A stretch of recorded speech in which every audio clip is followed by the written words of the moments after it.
Then you have Analia. Analia is Clitemnestra. And Pablo Mariusi, Egisto. So there you have four of them, and so we are really happy to have them here. Estamos muy contentos de tenerlos acá, que nos estén acompañando. Antes de empezar, I will give some instructions to the people here, okay? Denis and Marina. So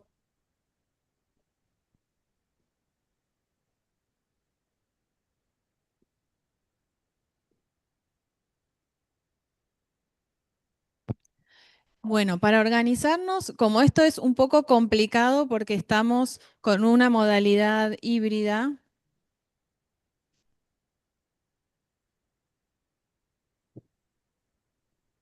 vamos a hacer les voy a contar cómo vamos a hacer.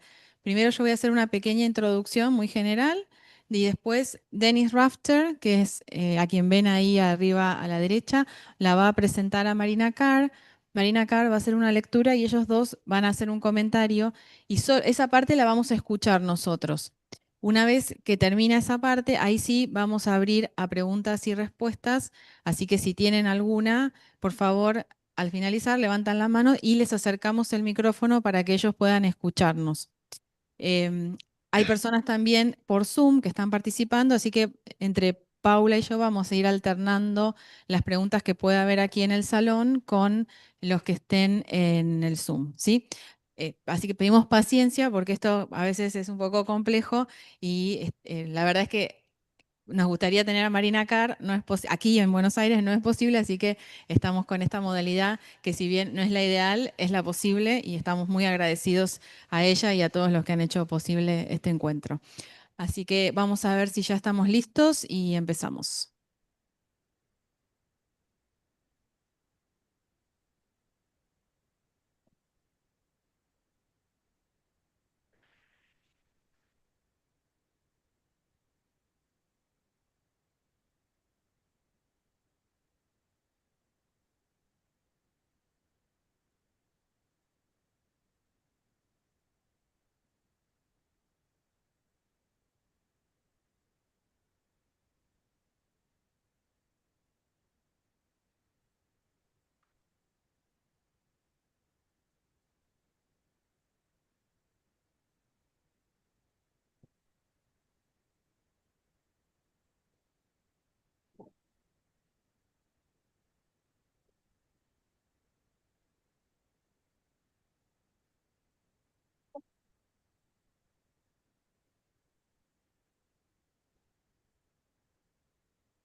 Well, now we are ready to go. So thanks again for your patience and for bearing with us for these long minutes.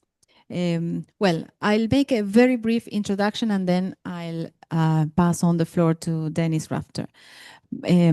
Well, sorry for giving my back to you, so I will try to make my best. We have people on Zoom. So good morning, everyone. My name is Veronica Repetti, and together with Paula Ortiz, who is here in the booth, we coordinate the Irish Studies Chair at the School of Modern Languages here at Universidad del Salvador. We are delighted to welcome you all today, both online and here at USAL. And just a little word about our Irish Studies Chair. One of its aims, I would say the central aim, is to promote Irish culture, history, literature, and of course, drama. We are very honored to welcome Irish playwright Marina Carr today to discuss one of her plays, Girl on an Altar, which will be very soon opening at Teatro San Martín, directed by Oscar Barney Finn here. I would really would like to thank the presence of Silvina Silverglade, the head of Teatro San Martín, who has joined us today, so we are very grateful about that. Before we start, and I promise this will be just 2 minutes, please allow me to thank all the people who have made this event possible. First of all, of course, Marina Carr. We are very grateful for your kindness and generosity in joining us today from Ireland to Buenos Aires. Secondly, Denis Rafter, who will introduce Marina in a minute and host the conversation. Denis is also an Irish playwright, director, actor, and above all, a dear friend. Thank you very much for all your help and sensible ideas all along the way. I would also like to thank my colleagues, Justin Harmer, who is here on the screen as well, former ambassador of Ireland in Argentina and current professor at the Irish Studies Diploma, and of course, my colleague, Paula Ortiz. And last but not least, Oscar Barney Finn, a man who really makes things happen. Thank you for your energy, your passion, and for giving us the opportunity to enjoy a play, a great Irish play, such as Girl on an Altar. So thank you very much. And Denis, I give the floor to you. Thanks also very much to Andrea Lopez, who will be interpreting today for all of us. So we are ready to go. Thanks. Well, thank you very much, Veronica. I'm not going to go through all the thanks to everybody because it's a global thanks from Madrid. It's the miracle nowadays that we can talk from Buenos Aires to Dublin and to Madrid. I'm also conscious that from here, I'm in the company of some of the actors that Argentina produces, who have a great reputation around the world and especially in Spain, and to Oscar, of course, for making it all happen. But most of all, Marina once more shows her generosity. And I really found it difficult to know how to start to introduce Marina. I said, no, I'm not going to talk about her biography because you can all look that up and read it. It's impressive, considering the fact that she has done so much in a space of time that I would regard as short. She may not regard it as short, but I'm at that age where all of you have an age that makes me feel old, but theatre keeps me young at heart. And Marina, if I were to talk about all the things I feel about and like about Marina as a playwright, she would be embarrassed, I think, because I would have nothing but praise for her as an artist. I would have nothing but pride that she is an Irish artist. And I would have nothing but delight that she is a friend and also represents contemporary Irish writing in a magnificent way. Proof of this is how popular she is abroad. Here in Spain, she is very, very popular. Her plays have been put on, and her scope seems vast. She writes about so many subjects, and I think to myself, how can she treat so many subjects in such a unique way each time? So I thought I would look at Marina's work and introduce all of you to Marina's work from the point of view of what I am, basically, who is an actor and a director and a reader. As you will know, as actors, what you need when you get a play to perform is that it comes from the page onto the stage. And if that doesn't work, you're having an uphill battle all the way. I am amazed at the way Marina can write texts that just jump off the page. Her use of graphic dialogue, not only dialogue, but also narration, because we are Irish, and I'm sure Marina would agree that our forte as playwrights is that we come from the ancient art of storytelling. And that's one of the main features of Marina's work. She tells a great story. And that's not easy when you are telling the story about something that happened or that was originally written as an inspiration 2,500 years ago. And even having said that, she's not a new version of Sophocles or any of the great Greek writers. She's taking an epic story and putting it into what I would regard as a very universal context nowadays. And she turns a classic work, an epic work, without losing any of its value, any of its impact. She turns it into a direct human encounter for the actors and for the public. To demonstrate that, I'd like to just read a small piece from the first page of her work, Hecuba. With your permission, Marina. Yes, of course. Hecuba. So I'm in the throne room, surrounded by the limbs, torsos, heads, corpses of my sons, my women trying to dress me, blood between my toes, my sons' blood, 6 of them, 7 of them, 8. I've lost count. Not that you can count anyway. They're not complete. More an assortment of legs, arms, chests. Some with the armor still on, some stripped, hands in a pile. Whose hands are they? Ears missing, eyes hanging out of sockets.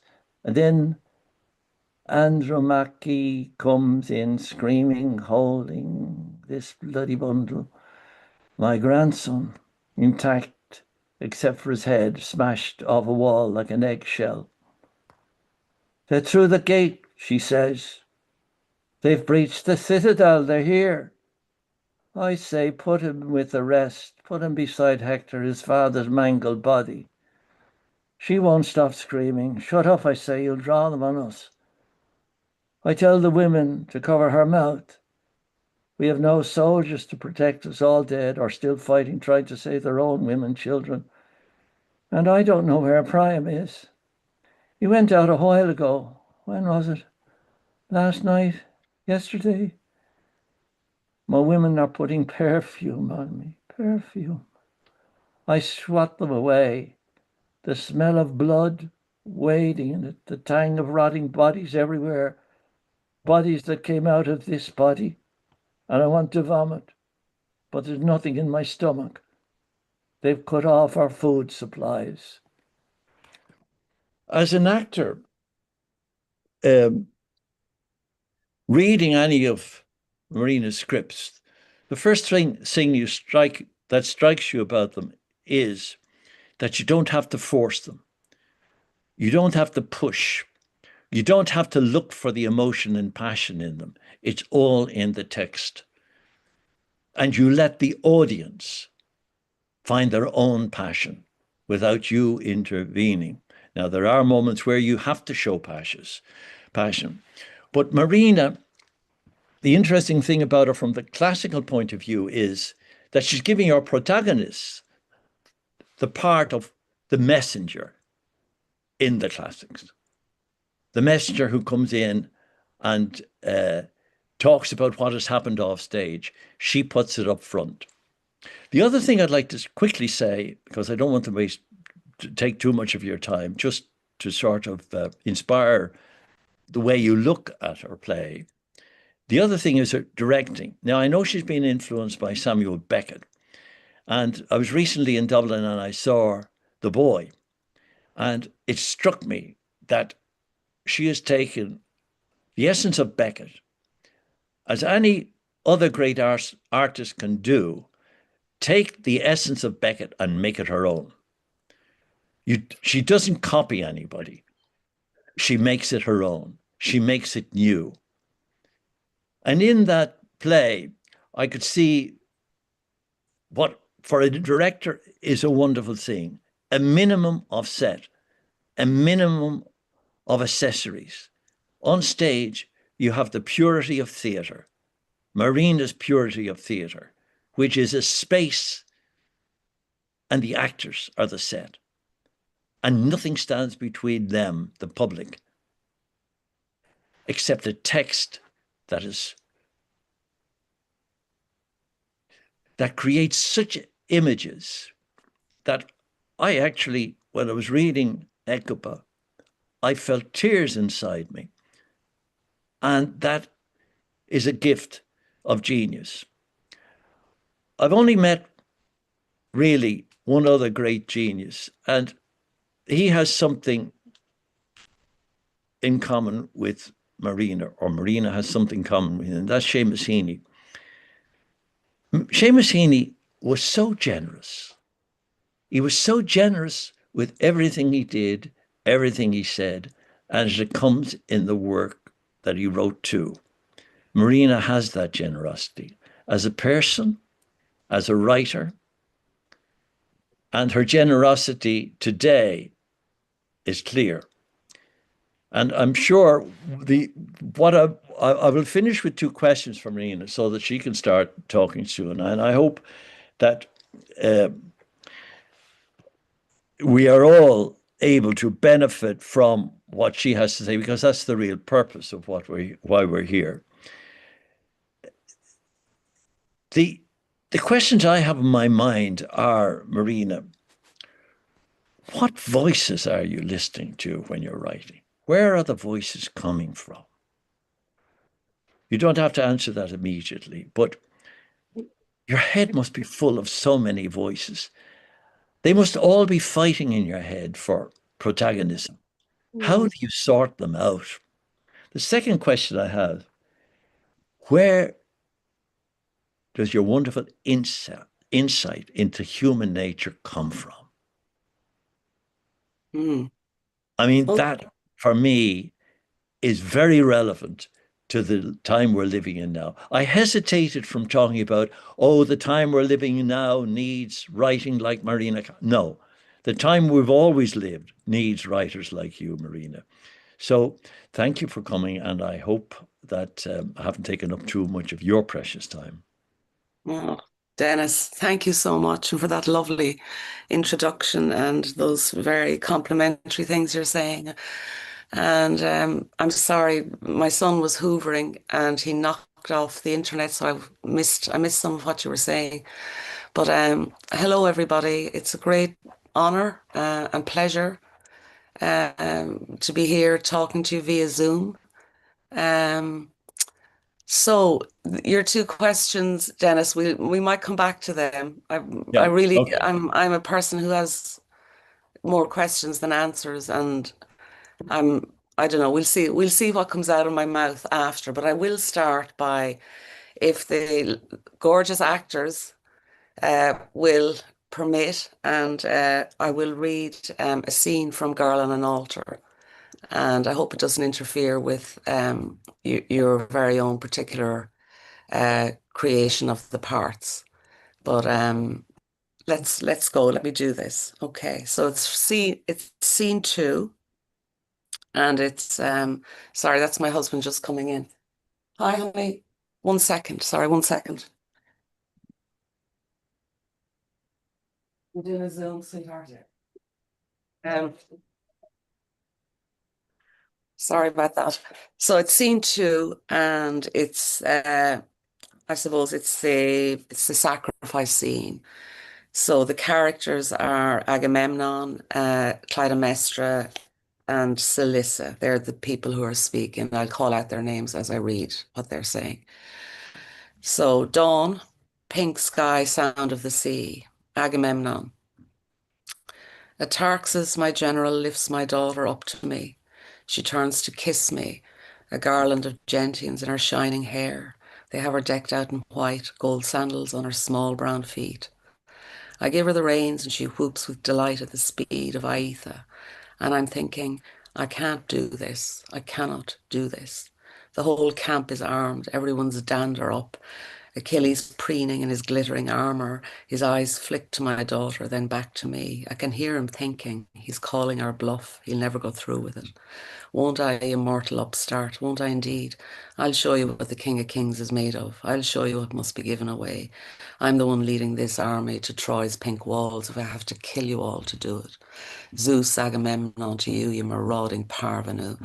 Zeus Agamemnon from the house of Pelops.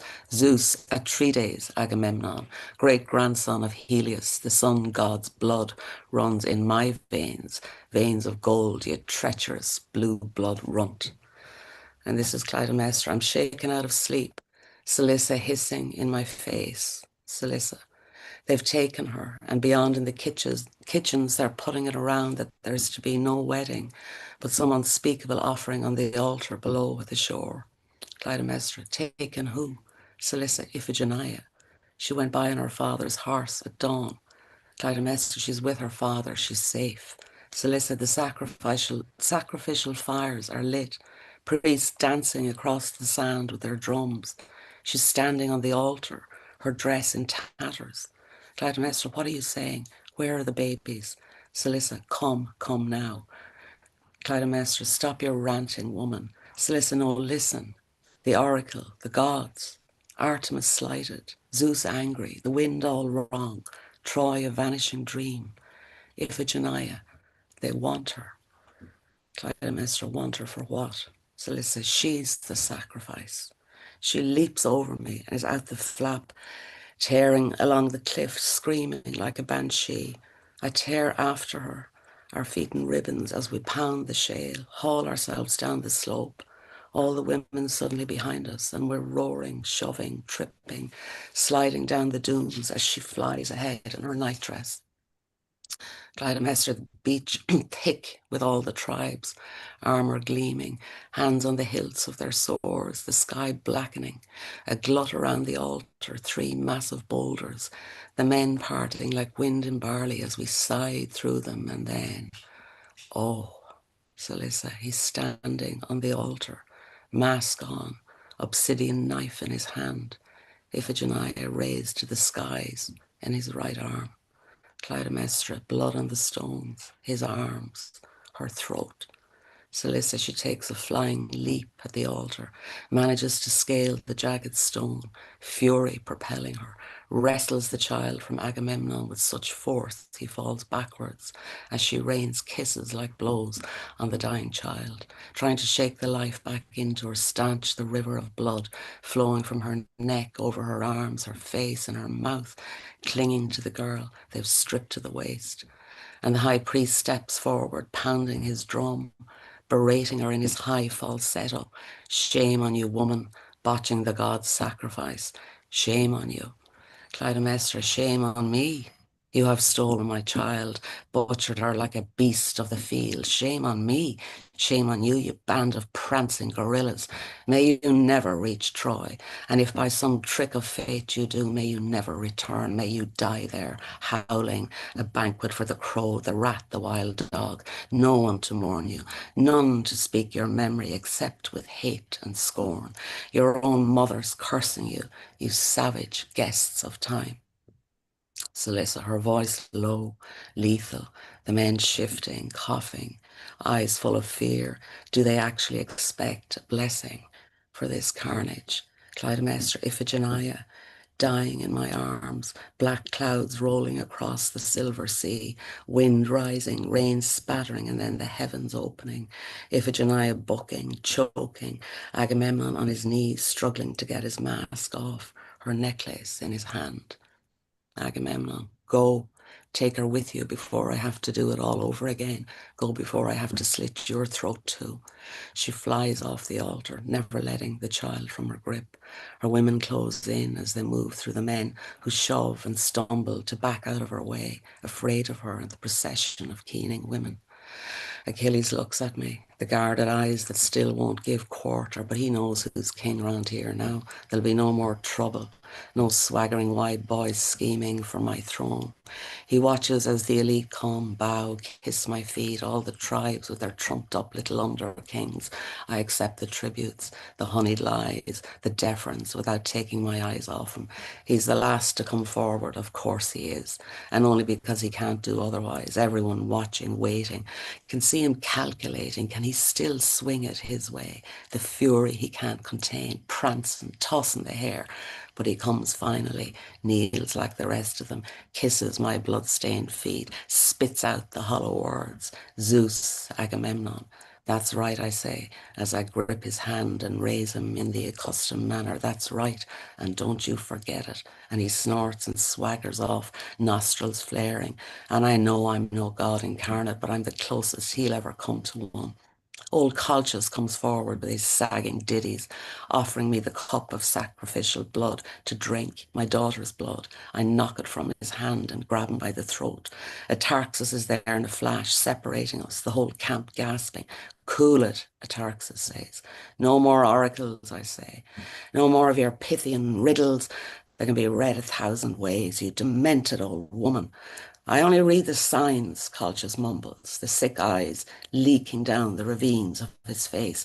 And what do the signs say now? What do your gods say? What's the gossip from Delphi? And it better be good. The wind, he whines. What about the wind? It's here, he draws. The wind, I say. The wind was here yesterday. The wind is here today, and the wind will be here tomorrow. But my daughter will never be here again. Sing that on your fucking altar. To the ships, I shout, raising my sword, slapping on the golden mask. The oracle has spoken. Our sacrifice has been accepted and deemed fitting. Look at this rain. Hear the wind rising. The signs are for victory. The men roar in relief. They love this sort of crap, so I milk it, do the Bacchic dance, sing myself hoarse, stomp and hoof and snort like a stallion as the men go wild and weep and fall to their knees. Zeus, Agamemnon, they scream, beating their fists in the air, on their chests, tearing at their hair like a bunch of old ones at a funeral. In the distance, along the cliff, I see the lonely procession, my wife, my dead child, making their way to the women's tents, and I don't know how I'll ever make it right with her again. To the ships, I say, and the exodus for Troy finally begins. Okay, so that's that. Dennis. Okay. I was mesmerized. Well, that has been an example of generosity, Marina, because that's a unique moment for all of us. To hear you read your own words is something very special, and we appreciate that. It's such a sad scene. There's so many sad scenes in the Greek classics. And I will go back to the questions, if you don't mind, that I put at the beginning. Or would you like to go out into the audience? Maybe we should go out into the audience first, Marina. Yeah, whatever you want. Yeah, we'll go out into the audience first.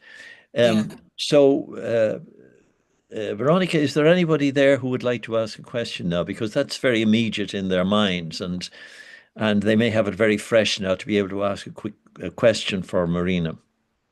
¿Alguien que tenga preguntas? Yes. I will pass on the mic here to Paulo, or if you can. Hola, hola. Mucho gusto, Marina. Toda mi admiración. Primero, agradecerte por tu obra.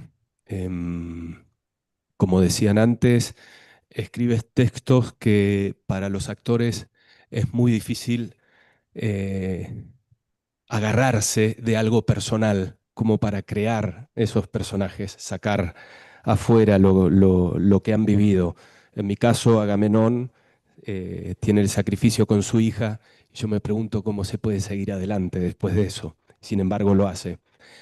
Mi pregunta es, ¿cómo nace la inquietud para ti al escribir estas obras?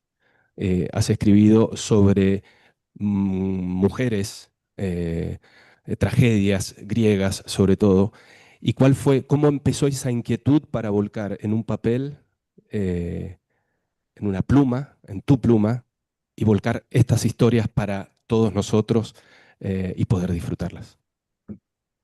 Did you hear that, Marina? I heard it, but I need a bit of a translation. Oh, I see. You didn't get a translation. No. So we need the translation, Andrea. Or even just you give me the gist of it, Denis. Okay. Sorry, Andrea's there. Yeah. Yes, the thing is that you have to, in your Zoom, you need to change, at the bottom, you have like a little globe, and you need to change that into Spanish. That is the interpreting tool, right? So she needs to change that. I'm not going to touch English, anything because I'll sorry. disappear. I'm really sorry. So just give me the gist of what the question Okay. was. Paolo, was it? It basically about the women characters, the Greek women characters. It to a certain extent, it's related to where do the voices come from, I suppose. Yeah. But what motivates you into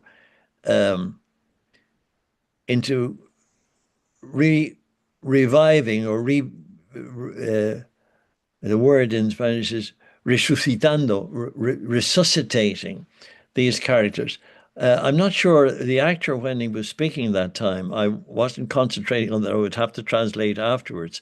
So, por si acaso, ¿cómo te llamas, actor que ha hablado? Agamenón, pero ¿cómo te llamas? Paulo. Paulo. Paulo, lo siento que no estuve siguiendo lo que decías como intérprete, pero me imagino que en esencia estás diciendo de dónde vienen las voces, cómo es que Marina se mete tanto dentro de esos personajes, ¿verdad? Sí, en parte eso, pero también en parte conocer un poco antes de dónde nace la inquietud de de ella inquietud, para sí. meterse con estos personajes tan emblemáticos de la tragedia griega. What makes you so inquieto is disturbed that you write these? What motivates you? This is obviously something that is coming into your mind, and you feel a need and an urge to create these, which comes from being a bit unsettled yourself about them. Is that? Yeah. God, well, writing is such a kind of a magical thing when it's very hard to describe where it comes from. I think at its best, I'm kind of just the typist. And then I suppose what draws me to these myths and these old Greek plays, I suppose, is my wish to be in touch with the source. These are the oldest plays in Western civilization anyway. And there's something about them that I think goes very deep into the civilization, goes to the heart of who we are. Also, they're all crisis plays in a way. There's always a war, and as we know, in my lifetime, I don't think there's always been a war somewhere. I happen to be quite lucky right now where I live that there isn't a war, but there's a war somewhere. And the characters in the ancient Greek plays, they are in extremis, their backs are to the wall. And that's potentially it's drama, it's the things people do to get what they want, which is, in a way, it's all of us, the things we do to get the things we want or to get the people we want, how far we're prepared to go. So that's, I mean, Paolo, I can't exactly explain it. There probably is, there probably is an unsettlement or something unsettling in me that makes me want to write these plays. But I live a fairly calm life, do you know? I'm I'm not this crazy, disturbed person, or I don't, maybe I am, but according to me, You're great fun. I'm not great, but I'm not too bad, You're great fun. It's the contrast to what you write about. I remember when I started writing, like everybody always thought I was about 95, you know. And I'd come in the door, they'd look behind me to say, like, where's the playwright? You know. So I've come on a bit since then. But and I suddenly find myself now I've become an elder, you know, I'm 61 now. It's like, how did that happen? And I've always had a problem with the kind of the idea, not with other people ahead of me. I've always kind of looked up to them. But now I'm suddenly an elder and I'm really grappling with what that is, because in my mind I still like I'm maybe 5 or maybe 7.5 years old, you know, or I'm living you know, there's linear time and then there's interior time. And interior time, I suppose, is the thing we value most. Linear time is the thing where we have to go out in the world and behave ourselves. So these voices or these characters are they come to me, but then they come to me through a huge literary tradition. They come to me through the canon. And I look at them, they are there to help me. And one of the things I love about the Greek plays is they're great action plays. You know, this happens and then this happens and then this happens. And they're not fantastic on the interior life. They can be quite external. But you get little hooks or you get lines here and there, and you can see, oh, I can get in there and I can think about that. So, for example, Girl on an Altar. If you look at the Oresteia, Aeschylus, and you look at the first play of the Oresteia, Agamemnon, and the scene where he comes home, his return scene after the Trojan War. And things happen very quickly. He comes home, Clytemnestra gets him to walk on the red tapestries, and he goes in and he gets into his bath and she kills him. And then the Acclamia, she comes out triumphant with her double-bladed axe, and she's the corpse of Agamemnon and the corpse of Cassandra. And he's in the net, covered in blood and dead, and she makes her speech. And that's kind of the end of the play. I love that play. What I wanted to do was the space between him coming home and before she killed him. That's what interested me. What is that? What in the name of God can you say to your wife after you've killed your child? What is that conversation? How can you ever come back from that? And when I was writing it, I tried everything for her not to kill Agamemnon. But I couldn't. She had to. And I hated that she had to kill him. So I did so many drafts where I kept him alive, and I was trying to see, are there things that are unforgivable between people? And of course there are, but it was dancing around that question. Well, that's Thank you. great answer to that question, Marina. You've covered so much ground there. Will we go to another question from the group there? Yes, and I should remind that people that are on Zoom that they are also allowed to ask or write questions on the chat if they are willing to, or just if you let us know, you'll open your microphone and you can do that. But here in the room, any other question? ¿Alguna pregunta aquí en la sala? ¿Quién traduce esto?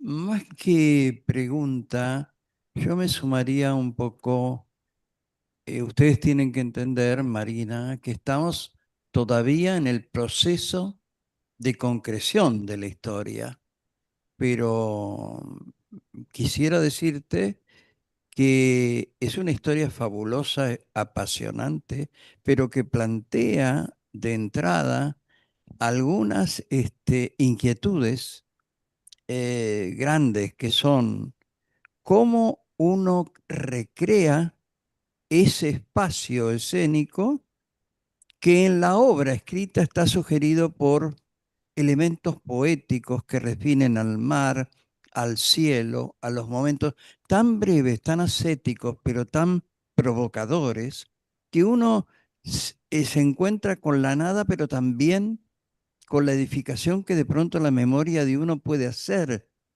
de ese momento que ha sido el punto de partida para escribir la obra. Y superado eso, es decir, recreando o imaginando ese posible espacio, están esos personajes que son muy ricos, pero y que están cargados de sentimientos también. Hay sentimientos en ellos y eso es lo que uno también busca. Pero hay una dificultad y hay un desafío apasionante que no se parecen estos personajes a otros personajes, porque estos personajes me da la impresión que han servido para tu reflexión respecto al tema, el tema, digamos, que tiene mucha actualidad. Todo lo que ocurre en la obra, uno le podía encontrar su traducción o sus valores dentro de la realidad de hoy. No es que estoy hablando de la Grecia antigua, estoy hablando de hoy, de un padre, de una madre, de una realidad social, de una guerra que no termina nunca. Pero esos personajes, lo que tienen de apasionante y que es nuestra dificultad, relatan, como si fueran el coro griego, reflexionan y actúan. Hay tres formas de expresarse de esos personajes y esto es el verdadero desafío que con este texto tan apasionante nos da la obra. Es decir, yo he transitado mármol que no tiene mucho que ver en esencia con esto. He transitado lecturas de Mujeres Pantapájaro o Cordelia, pero han ido por otros lugares. Esto lo que tiene de apasionante es esta búsqueda de esta antigüedad puesta en el mundo de hoy. Entonces, claro, yo lo que estoy haciendo, guiando todo esto, expresando lo que yo creo has puesto en tu escritura y tratando de crear un espectáculo, porque más allá de todo lo que uno pone literariamente o dramáticamente, uno tiene en sus manos contar una historia y hacer de esto un espectáculo, en el buen sentido de la palabra.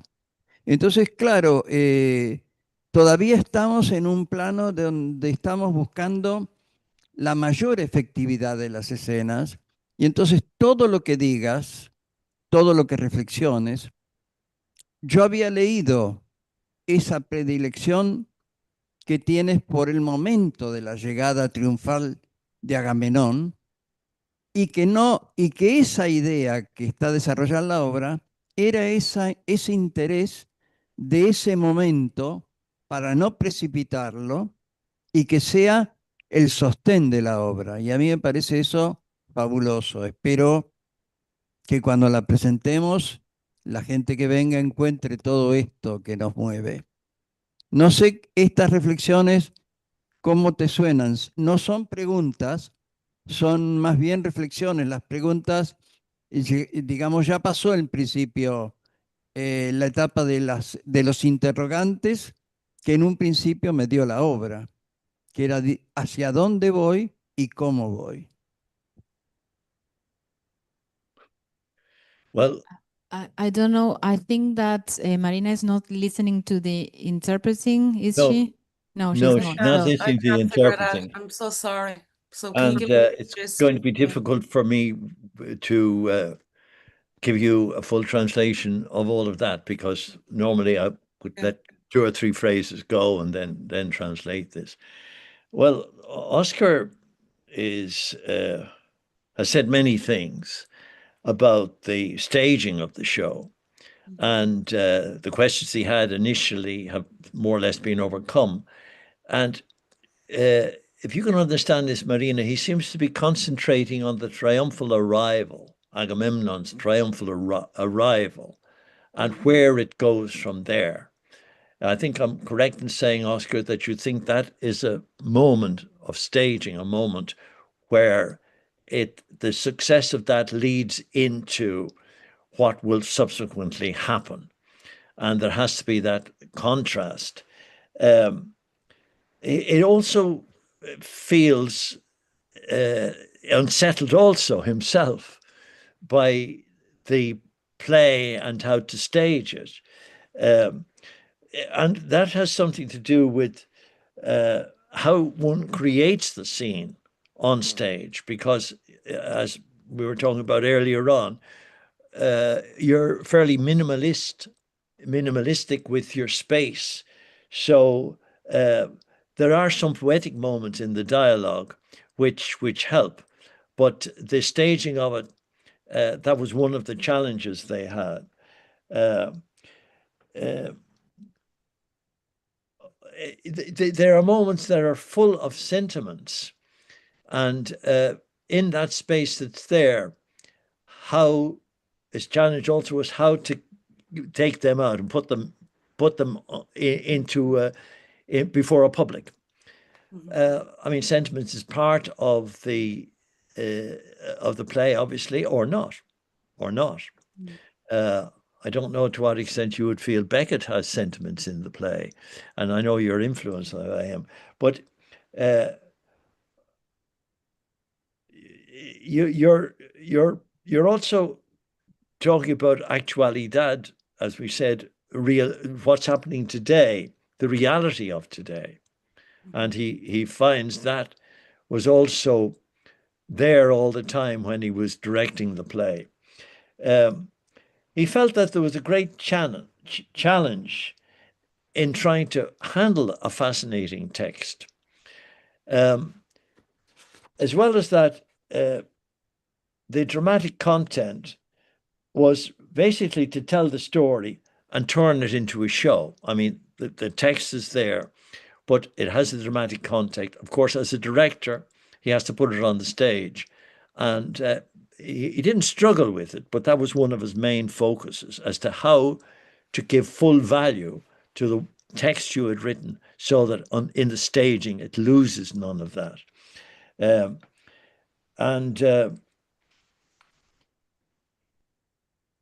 I think that, in my simple way, sums up a lot of what he said. The next one who asked a question, I think it's better if I stop a little and give you the gist of what he's saying, but because it's... I hope, Oscar, espero, Oscar, que he dado suficiente valor a lo que... it was more a reflection, Marina.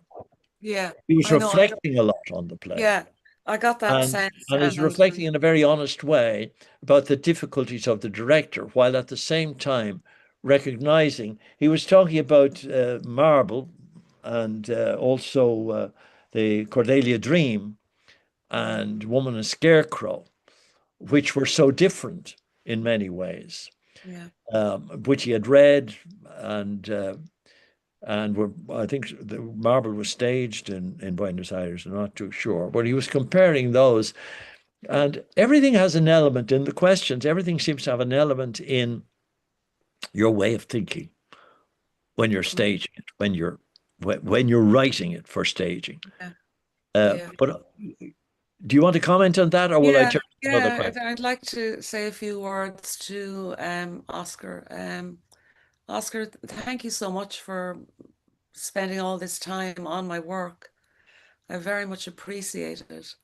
And it's very exciting for me here in Dublin to think that, Girl and Altar will be in Buenos Aires very soon. It's lovely to think that, and it kind of keeps me going. And as my mother would say, it gives me a G up, gives me a G up to think that this is happening so far away. Yes, I do think Girl and an Altar and Hecuba are in a different style to what I was previously writing. They're less straightforward, dramatic plays than something like Woman and Scarecrow or The Cordelia Dream and stuff like that. There's a lot of... when I was writing them at that point, I was kind of tired of everything having to be outward. And I was interested in what the characters are thinking while they're saying something. So they're thinking one thing and they're saying another thing. The way we are, we're thinking one thing while we're saying another, or we're thinking several things as we're saying one thing. And I wanted to get that. And I also wanted, it's about the gaze, isn't it? who's looking at who and when and how they're looking and what they're seeing when they're looking. So you get all these layers and these interpretations. And one of the problems I have with the Greek tragedies is the chorus. Because I don't think, I've never seen one of the Aeschylus, Sophocles or Euripides, I've never seen an ancient Greek play done successfully where the chorus is concerned. To me, they're kind of, and you know, Euripides was already kind of moving away a bit from the chorus by the time he was writing. But to me, like for a contemporary audience, they don't hold my attention the way the characters hold my attention.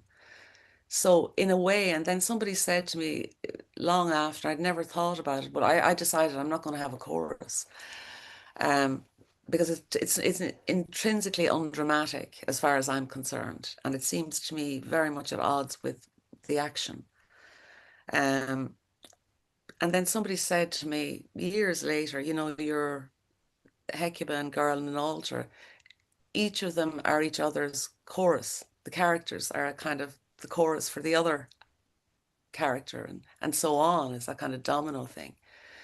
So somehow the chorus is in the plays, despite my wish not to have a chorus.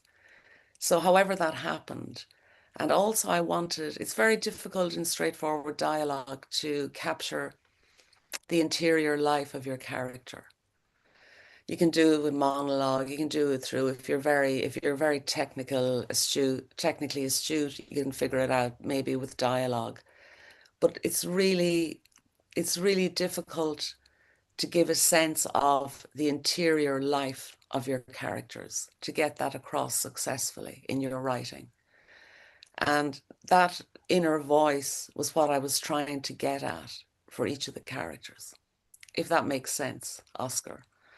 In terms of the staging, well, I'm an absolute minimalist. For me, you know, you'd stand and deliver, you know. I hate too much business on stage. I hate a cluttered stage. I hate when there's too many things happening when someone is speaking, because I want to hear what that person is saying. I don't want my attention taken away.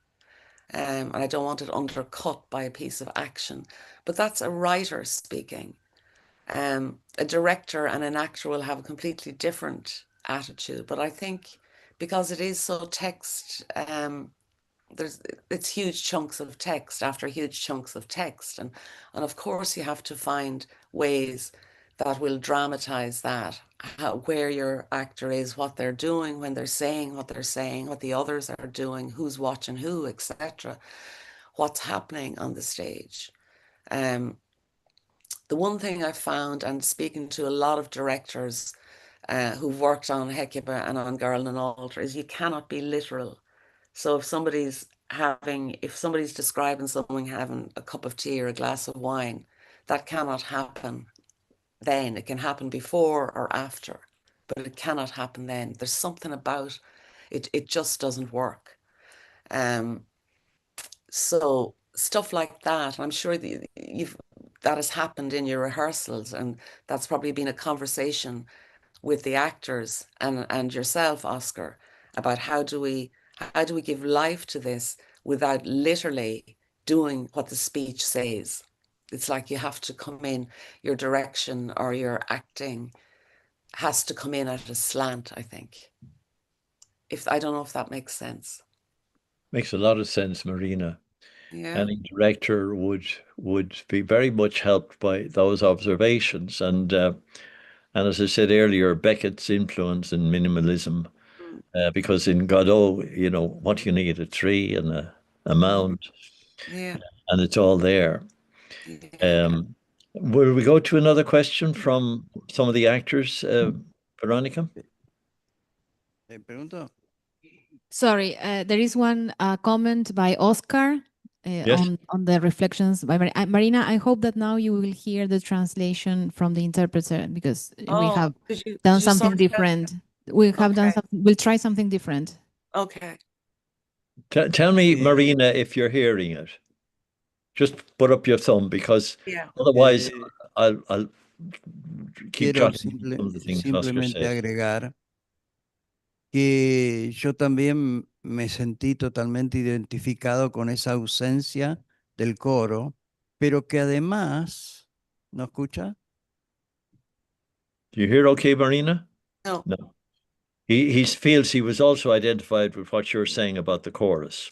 Okay, yeah. Or lack of it. Si le Mm. podés traducir, Denis. Sí, Yo, pero habla un poquito más para darme oportunidad de hacerlo un poquito más simultáneo. más corto. Bueno, Sorry, okay. the interpreter will translate after Marina talks. So Oh, you okay. don't have to do it, Dennis.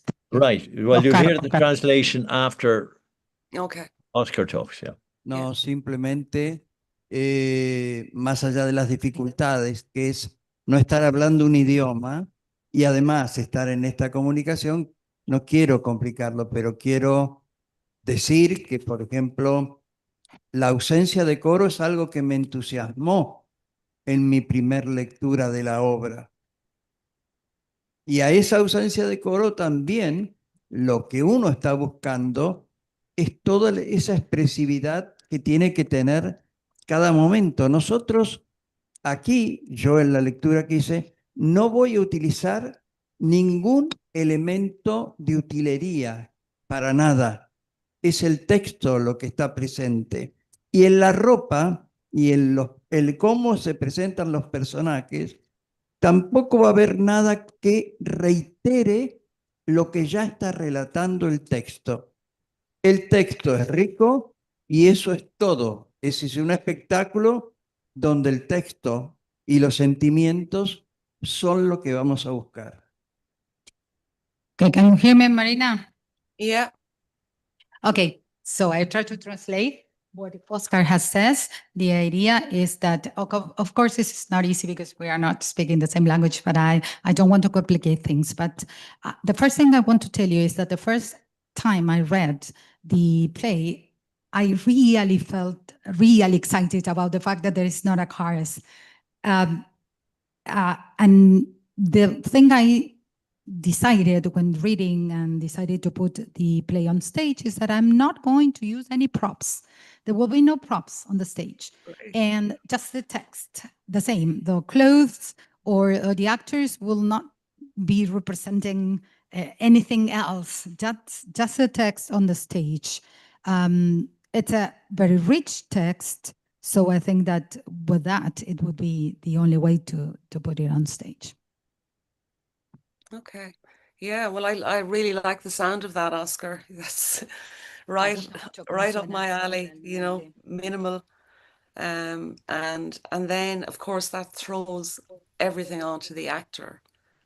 So it's the actors, you know, puts enormous pressure on the actor, because what you have are the words you're saying, and it's you. In a way, it's like ancient storytelling, isn't it? It's kind of the Homeric thing, you know. You stand there and you're telling this story, and everybody is telling it from their point of view. So there are going to be clashes and contradictions, as there should be. But yes, and I suppose that's why I'm still writing plays and not writing films or not writing for television, because I believe in that power of the actor's voice and the audience. I believe in that contract, and I love that contract. I love that collective watching of whatever it is, and it's a very beautiful kind of relationship that the actor has with the audience. And as we know, audiences are different all the time. Sometimes, you know, they're like a huge character themselves. You can have an audience that's with you, or an audience that's half with you, or an audience that is really hostile to you. And we've all experienced, I think, all of those things. But to me, the purest form of theater is the actor and that instrument, their voice and their tone. And it means everything when I work with an actor and a director who understand that intrinsically and don't try to mess with that. Thank So you, thank Marina. you, Oscar. Veronica, do you want to, are you looking at the time? Yeah, maybe Justin, I don't know if you had something to ask Marina, and we can take this as a closing question for the session. I don't want to rob time from anyone, any of the actors who are there, but no, I just wanted to go back to something Marina said in her reply to Paolo Brunetti, in talking about the many drafts and ultimately whether or not Clytemnestra was actually going to end up killing Agamemnon. You obviously thought of the possibility that that would not happen. And it just got me thinking about my own reaction when I first saw the play in the Abbey production in Dublin a few years ago. I suppose it's a very rich and dense work, and we all take from it based on our own experiences. And I was struck by the idea of cycles of violence, that violence begets violence. And violence begets retribution. Ultimately, that is, I suppose, what happened. And just reflecting on that, because you're right, of course, Ireland is not going through a war, nor is Argentina, but war is around us. But the idea of how war, retribution and war are related and causally related. I was reflecting on it in the context of Irish history, in that we can see that violence did beget violence. How we are attempting to break that cycle, maybe in an Irish context. But this is very topical in Argentina in a sense too, because here we are 50 years on from the dictatorship in the 1970s, which actually was, an extraordinarily violent period in the history of the country. I was living here at the time. And there was this, in the last weeks, a commemoration of this because of the 50th anniversary of the military taking power. But this issue of violence begetting violence is something that is actually quite central to, in a sense, the Argentine public debate as well. So in a sense, I'm just saying it's curious that that sort of theme is actually quite relevant in both our countries. That's really, wasn't really a question, it was just a reaction. Can anybody hear me? Marina, you're frozen a bit. Marina. Marina is frozen. Okay. It's on. Okay now. Good. Yeah. So Justin, sorry, I missed the end of what you were saying there, but violence begetting violence and Argentina and all of that. So yeah, just saying that it I took from it, as all of us do, from your obviously multi-layered and very rich, dense work. You take from it, and that theme of violence begetting violence is one that was on my own mind, and I was thinking of it in the context of how this work might be interpreted in Argentina in the current times, in a way that we're living through a commemoration of 50 years later, after a period of extraordinary violence. And what to do? Well, I look forward to hearing how the Argentinians react to it. You'll have to keep me posted on that.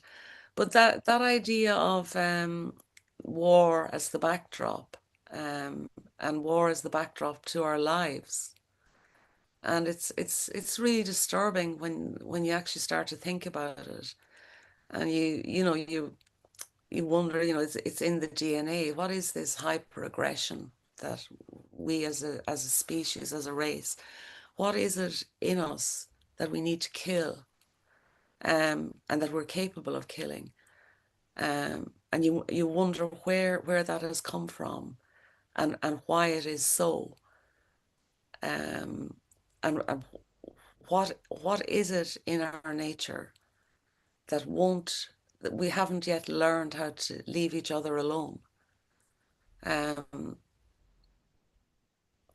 These are all questions I have no answers, but yes, war. It reminds me of the last verse of Wilde's The Ballad of Reading Gaol. For Yeah. all men kill the thing they love. By all let this be heard. Some do it with a bitter look, some with a flattering word. The coward does it with a kiss, the brave man with a sword. Yeah. Well, Veronica, I'll let you close off, but I would just like to say, do you want another question there, Veronica? No, Dennis, that's fine. I'd just like to say to you, Marina, that it's been fascinating, and it's an honor for me to have in some way participated in this. Keep writing, please. And I very look forward to which direction your writing will take in the future. So do I. Don't worry about getting old. There are some benefits to it as well. In my case, young girls get up and give me their seat. Oh, that's great. In the bus. Oscar, Dennis, I wish you every success on the 6th of May and all the actors. Mucho éxito, mucha mierda el 6 de mayo. A ti, Oscar, a todo el grupo. Y gracias por haber participado. Te dejo con Verónica. Adiós, Justin. Goodbye, Marina, and thank you. Thank you, Dennis. Gracias, Denis. Gracias, Marina.